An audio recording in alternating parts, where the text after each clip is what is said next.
Welcome to MBA Solutions. I am Manjunath, working as an assistant professor at VVC, Mysuru. In this video, let us discuss removal of directors according to Companies Act 2013.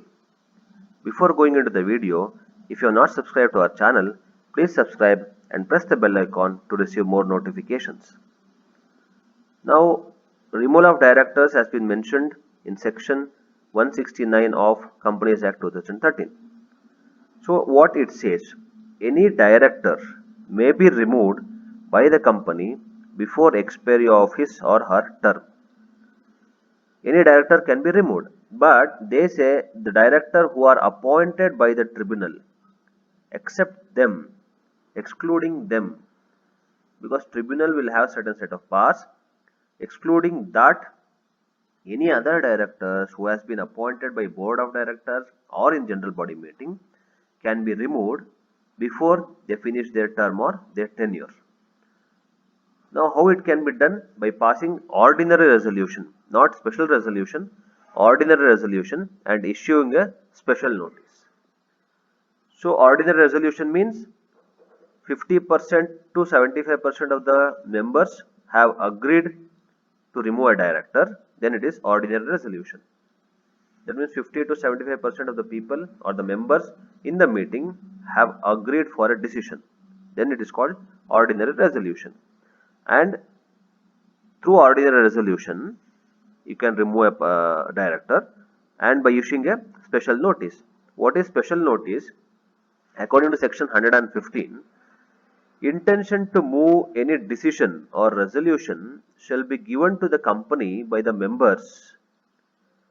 So if you want to give a special notice or issue a special notice, then that particular resolution or special notice resolution, that particular decision, to move that particular decision, the company should get the approval of the members of the company.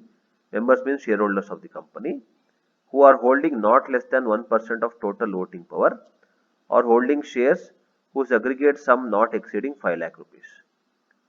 So any resolution to pass and issue a special notice, then that particular resolution or to move that particular resolution, the company should take the assistance or help or approval of members means shareholders, who are holding voting power of 1% and above, and they should have a shares whose aggregate sum should not exceed 5 lakh rupees. This is mentioned in section 115. So any shareholders who approve, who has the voting power and whose shareholding aggregate sum is less than 5 lakh rupees, they can give approval to issue a special notice on any decision. This is special notice. So when you want to remove any director, you have to take the approval of the members and through them the resolution has to be passed and issue a special notice. Now, directors who are appointed under proportional representation, section 163, removal can happen by special resolution only. So you cannot remove a director who has or whom you have appointed via proportional representation clause of section 123. This proportional representation appointment we have discussed in our previous video. You can refer the description below so that you will understand what is appointment of directors under proportional representation. So those kind of directors you cannot remove through ordinary resolution. You can remove them only through special resolution. So two type of directors will not come under removal. One is directors who are appointed by tribunal and directors who are appointed on the basis of proportional representation clause of Companies Act.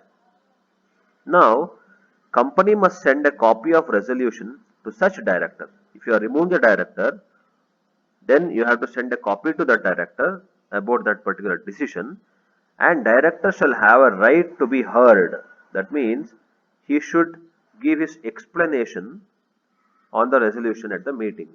He can give his explanation. For example, you are removing a director who has been appointed in general body meeting or board of directors meeting, apart from a director appointed by tribunal and director appointed under proportional representation. Now you passed an ordinary resolution, you issued a special notice in consent with the shareholders of the company. Now you send that copy of resolution to the director whom you are going to remove. Now the director can come and give his views, his argument on why he cannot be removed or why he cannot be removed. So that is called right to be heard on the resolution. So he will get an opportunity to explain his views. So it is his right to explain his views on that particular resolution of removal in the meeting. Then such director can attach representation, that is his side of argument. It means you have an argument, you can attach the argument in written form and send it to all members, or read that particular explanation in front of everybody in the meeting. So both are possible. For the same notice, you attach whatever you want to explain to the board or to the members of the organization, and you can send it to all the members or shareholders of the company, or you can, in the meeting, you can come and read out your explanation. Now, however, you may not get an opportunity to read the explanation if that explanation, representation means that explanation contains some defamatory matter. That means if that explanation has some wrong things or you have mentioned something wrong about the company, then the tribunal can stop you from reading that particular explanation. So tribunal says there are some things, some matter which is wrong about the company, which is not good about the company, then the tribunal might reject in explanation or taking explanation from that particular director. So then such right of being heard will not be allowed. If that explanation, because you attach that explanation as a director and you have sent that to the members and shareholders of the company, and that will come to tribunal also. Tribunal is like a committee formed by the government to take care of the activities of the company. So if tribunal, that committee, if they see that there is something wrong about the company that has been written in that particular explanation or representation of the director, then they may stop him from reading that and explaining that in the meeting. Now the vacancy of removed director. So once this director is removed, and there will be a vacancy created. So the vacancy of removed director can be filled in the same meeting by giving a special notice at the same meeting. So you can remove a person or a director in a meeting, in the same meeting, again issuing a special notice by the consent of the shareholders. You can appoint or you can fill that particular vacancy created based on the removal. Coming to that new director who got appointed, he should stay in the office. That means he should stay in the organization. His directorship will valid till the date of the previous director who would have held the office.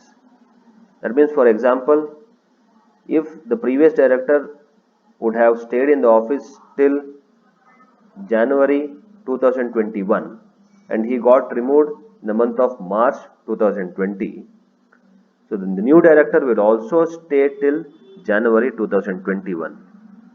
So that is what it says, till the date the previous director would have held the office if he had not been removed.